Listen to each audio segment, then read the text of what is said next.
you talk specifically about the symptoms, because we're hearing some conflicting information on that, and then about the transmission part, because I think that's where people are most worried at the moment. So the symptoms are going to be just like any cold or flu that you get. They're going to be cough, fever, sore throat, maybe a runny nose, maybe a little bit of GI symptoms, meaning nausea and vomiting, maybe some diarrhea. And then shortness of breath is the one that we worry about in terms of pneumonia. Those are the main symptoms, and they overlap a lot with influenza. The contagiousness is that this is a disease that's pretty contagious compared to other coronaviruses like SARS and MERS, which were scary but not very contagious between people. This is behaving more like the other coronaviruses that cause the common cold, meaning that it can be transmitted through coughs and sneezes and on some of the surfaces that people have touched if they have coughed or sneezed on their hands. That's what's making this more scary than any of the other coronavirus outbreaks that we've dealt with in the past. This is something that transmits very efficiently in the community, and that's why this is spreading to many, many different countries and is not really a containable virus because of how easy it spreads and the fact that many people have mild symptoms that are indistinguishable from the cold, and they're out there doing things and spreading this around.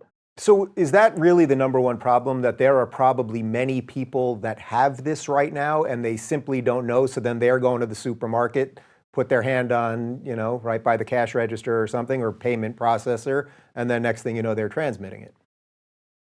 That's part of the issue. We know that this virus emerged in China at least around mid-November, which meant that it had been spreading probably for some time in the community. And there was no restrictions or anything like that. People were traveling all over. So we know that this seeded many countries probably before we even knew it. And we had a pretty severe flu season.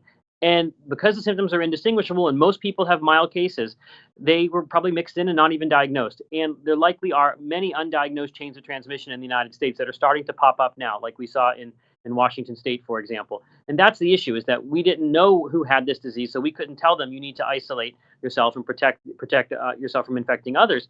Nobody did any of that in the early stages of this outbreak, and that's what we're left with now. Hey everyone, we're obviously in some uncharted territory with coronavirus, and our plan here is to help you make as much sense of the situation in a non-alarmist fashion as possible. If you're looking for reliable information from experts on the front lines of the pandemic, check out our coronavirus playlist, which we'll keep adding updates to right over here. And to get notified of all future videos, be sure to subscribe.